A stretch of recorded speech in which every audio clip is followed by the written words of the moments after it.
This episode is brought to you by Audible. Get your first month absolutely free by following the link below.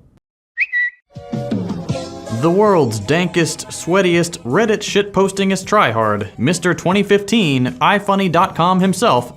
Geez, second thought, I'm begging you, stop trying to be funny!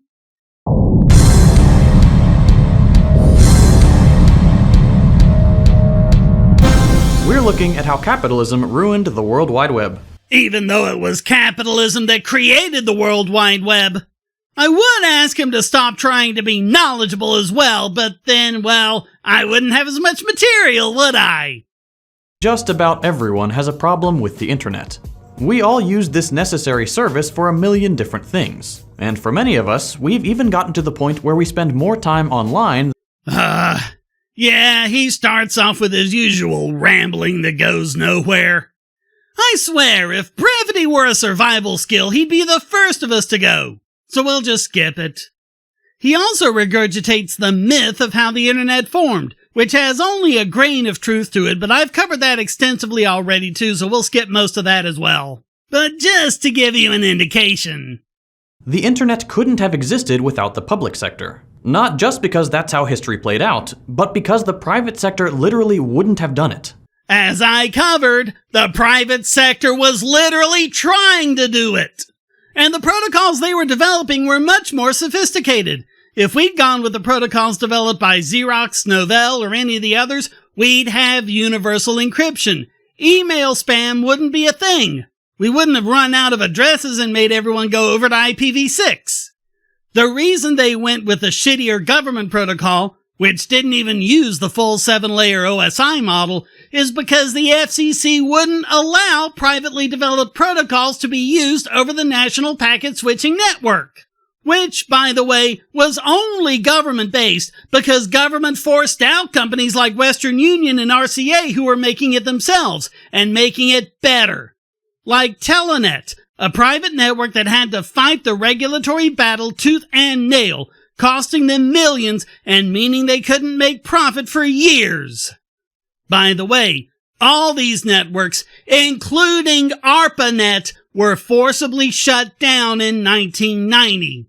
Again, we see this from statists all the time. They use force to stop the private sector from doing something and then say there's no way the private sector could do it. Do they come any more sociopathic than that? So anyway, 9 minutes into the video, we get this. From the very first day the internet was privatized, it was under a market oligopoly. To this day, only 6 companies handle the physical infrastructure of the internet. Those 6 companies are the baby bells, the monopoly telcos government prohibited anyone from competing with.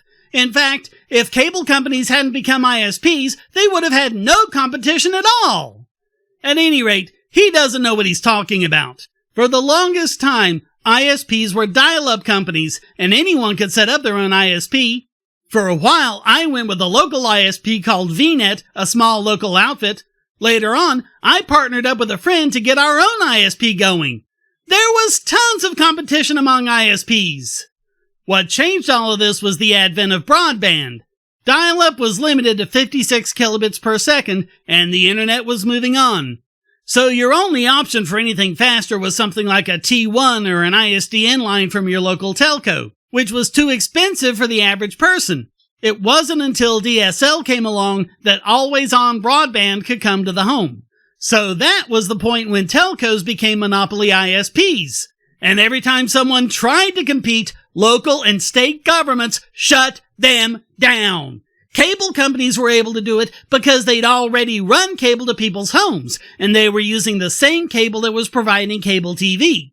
Of course, those same cable companies also enjoy local monopoly power, with competition prohibited by local and state governments. To this day, most places in the US have a choice of only 2 ISPs, their local telco and their local cable provider. That's what's changing with the advent of 5G from cell phone companies, but it'll be a while before a significant number of homes will have access to 5G internet. So, again, he's blaming the market for what his wonderful government did. Unsurprisingly then, 1/3 of Americans don't have broadband access.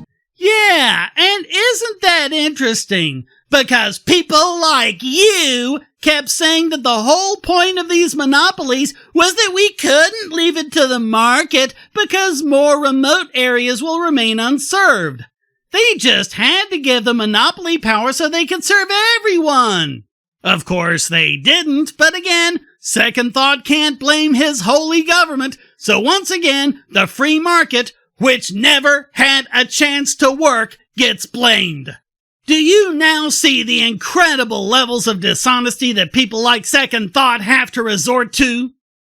With internet access opening up with demand in the mid-90s, a flood of websites popped up to populate the web. And this was the part that was pretty much a free market. Exactly what Second Thought just told us was impossible actually happened.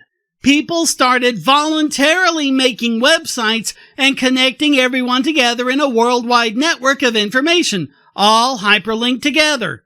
All government did to make this happen is get out of the way. Now watch him try and say this is a bad thing. This led to the infamous .com bubble. Yep. He's gonna blame the free market for the bubble and not Federal Reserve policy. But I've gone over and over and over again how this happens, and it's kind of idiotic to blame the specific market it happens in. Whether it's web companies, or S&Ls, or housing companies, it's just a matter of whatever's the most successful at the time. Of course that's what the malinvestment is going to target.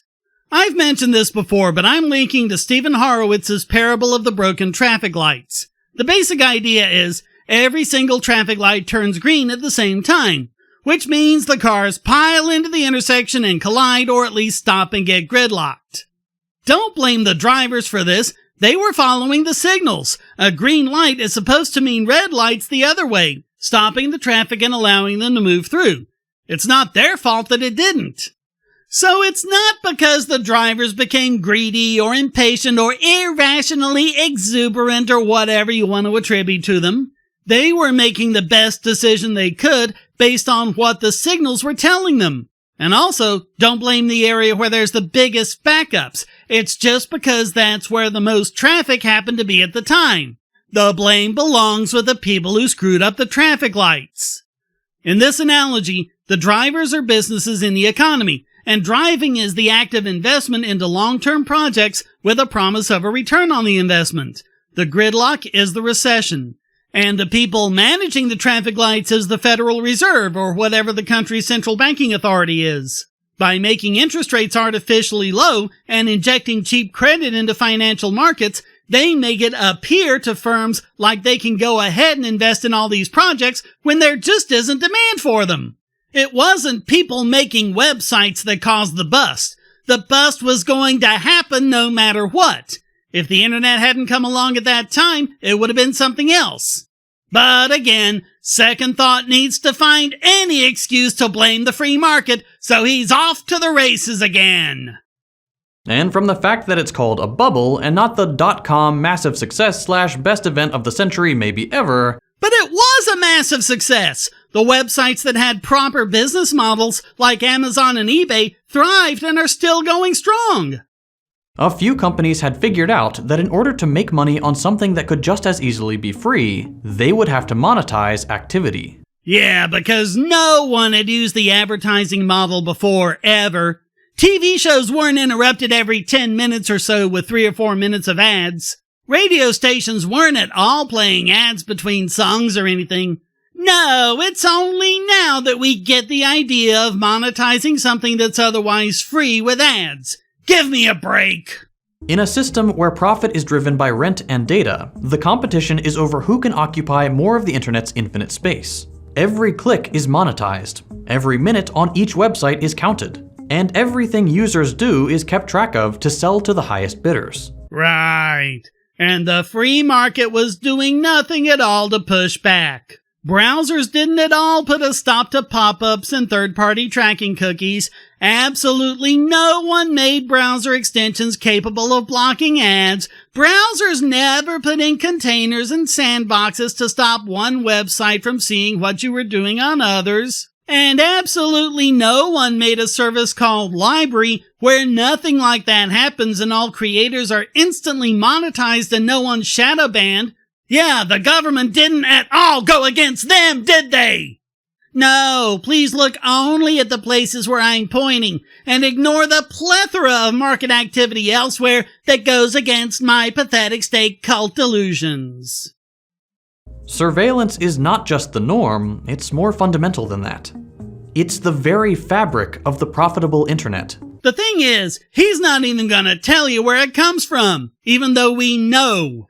Government, for decades, has been forcing the telcos to provide information about people's communications. Since people started communicating more on the internet and less with traditional methods, government started putting the screws on websites to collect the information as well. Want proof? Just look at what happens whenever one of them wants to implement strong end-to-end encryption. Facebook, now Meta, tried to do that with its Messenger app.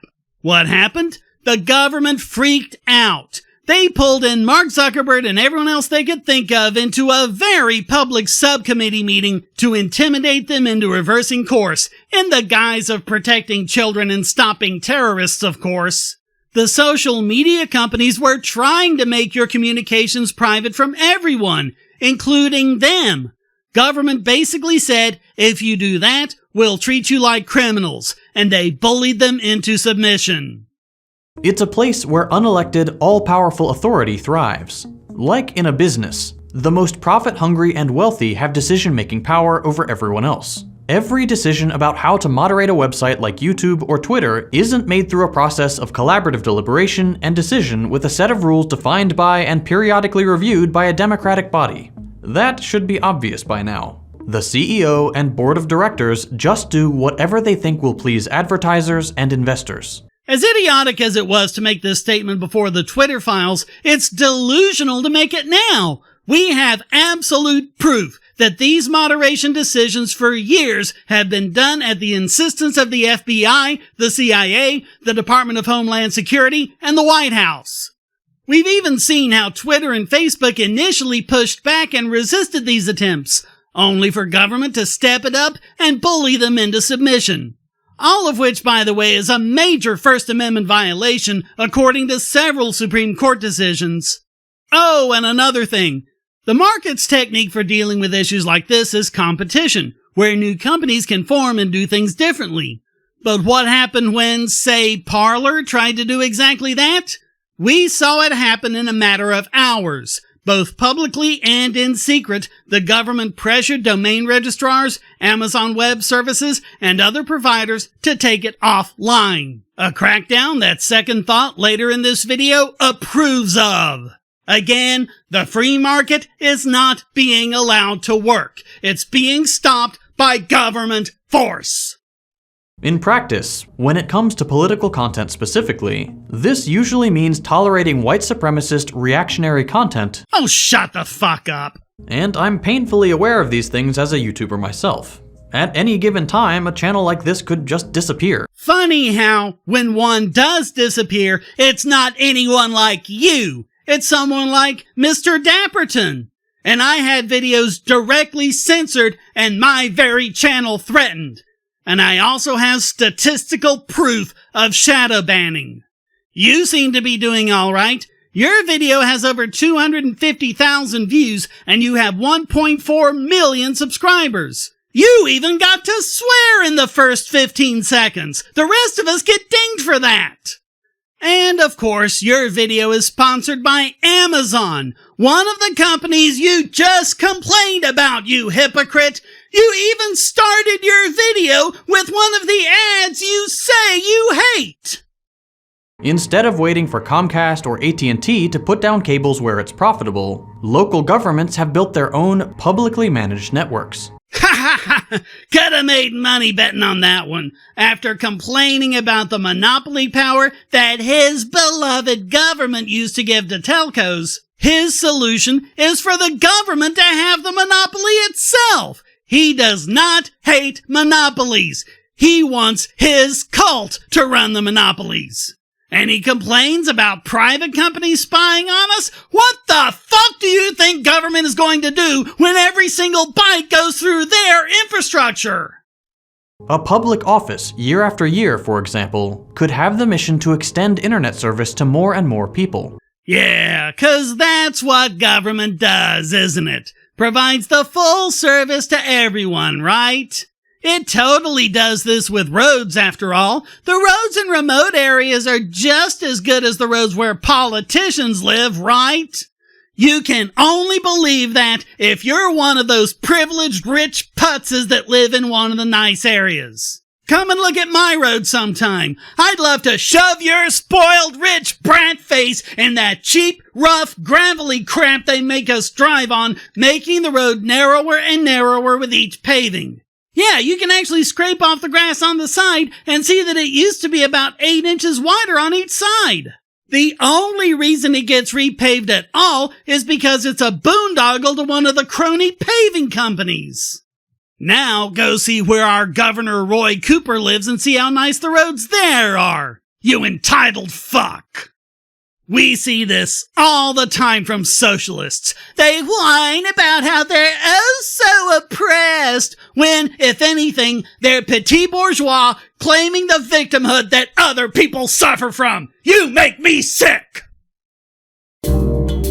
So thanks for watching. Please hit like and subscribe, leave a comment, and go to donate.bogosity.tv to keep me doing what I do. And check out all the great content here, like this video selected just for you.